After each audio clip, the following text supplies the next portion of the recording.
Some people talk about AI like it's a threat to humanity. But if you look closely, it's mostly replacing the humans the system already mechanized.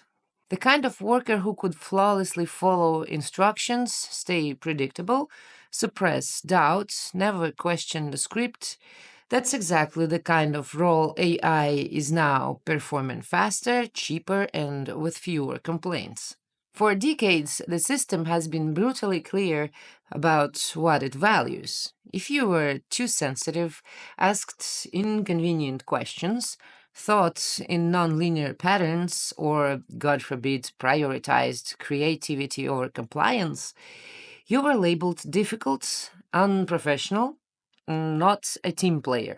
Meanwhile, the golden children were those who executed instructions flawlessly, never deviated from protocol, processed information predictably, and above all, never made waves. The perfect corporate drones, human NPCs, if you will. And now, AI does their job better than they ever did. What makes AI superior to your average middle manager? It follows instructions without ego, processes data without personal agenda, works without coffee breaks, and most importantly, it doesn't play office politics. It's the ultimate bureaucrat, the perfect drone. Everything the system tried to beat out of the difficult people, that's precisely what AI can't replicate. Genuine empathy that reads between the lines, creativity that isn't just sophisticated pattern matching, the ability to sense what's not being said, intuitive leaps that bypass logical steps, the capacity to hold paradox without breaking. We are witnessing something unprecedented, not just technological disruption, but ontological exposure. For centuries, the parasitic system has been running the ultimate con, selling functions as humans and humans as defective functions. The system's genius was making people believe they needed to amputate parts of themselves to become normal. It weaponized shame to make people suppress their sensitivity, their creativity, their capacity for genuine connection. Be professional, it whispered. Be predictable. Be useful. Millions complied. They lobotomized their own vitality to fit the mold, became human algorithms executing scripts with biological hardware. The adaptation was systematic, suppress emotional intelligence in favor of objectivity, replace intuitive understanding with process adherence, trade creative problem solving for protocol compliance. The results? Generations of people who learned to think like machines before machines learned to think. They mastered the art of internal erasure, cutting away every part of themselves that couldn't be quantified, optimized, or scaled. Empathy became unprofessional bias.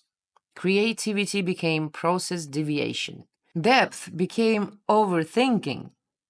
And the system rewarded them for it. While the ones who couldn't or wouldn't conform, the empaths, the artists, the deep thinkers, the intuitive, were systematically marginalized as too complex, too unpredictable, or too alive. Enter AI. Suddenly, every function that required algorithmic thinking, pattern recognition, or script execution can be performed by actual algorithms more efficiently, more consistently, and without requiring healthcare benefits. The humans who turned themselves into machines are being replaced by actual machines. The irony is so perfect, it's almost poetic. The difficult ones, however, the ones who were always told they weren't cut out for the real world, turn out to be the only ones who can't be replicated. You can simulate processing, but you can't simulate being alive. This isn't just technological disruption, this is ontological revolution. For the first time in generations, the qualities that made someone unemployable in the old system are becoming the only qualities that matter in the new one. Sensitivity isn't weakness, but irreplaceable human intelligence. Creativity isn't impractical, but something that can't be automated. Empathy isn't soft, but the hardest skill to replicate. Intuition isn't unscientific, but the only form of intelligence that transcends data. The misfits, the outcasts, the too much people, they weren't broken. They were just playing the wrong game. A game designed to suppress the very qualities that turned out to be humanity's unique value proposition. We're entering a world where being human, genuinely, messily, unpredictably human, is not just valuable, but irreplaceable, where the capacity to feel deeply, think differently, and create authentically becomes the ultimate competitive advantage.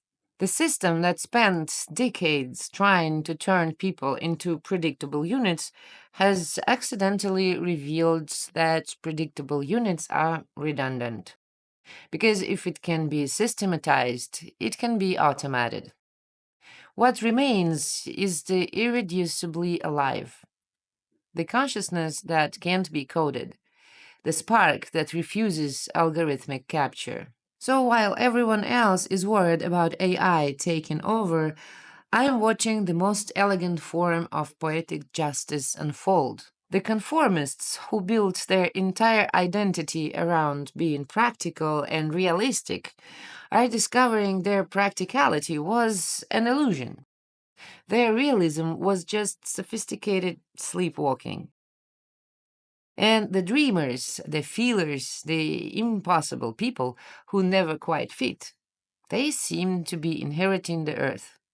They refused to amputate their soul to match a spreadsheet.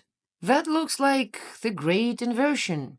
It turns out the only realistic people were those who understood that being human isn't a problem to be solved. It's the solution that can't be replicated. Welcome to the world where being alive isn't a bug. It's the feature that can't be reverse engineered.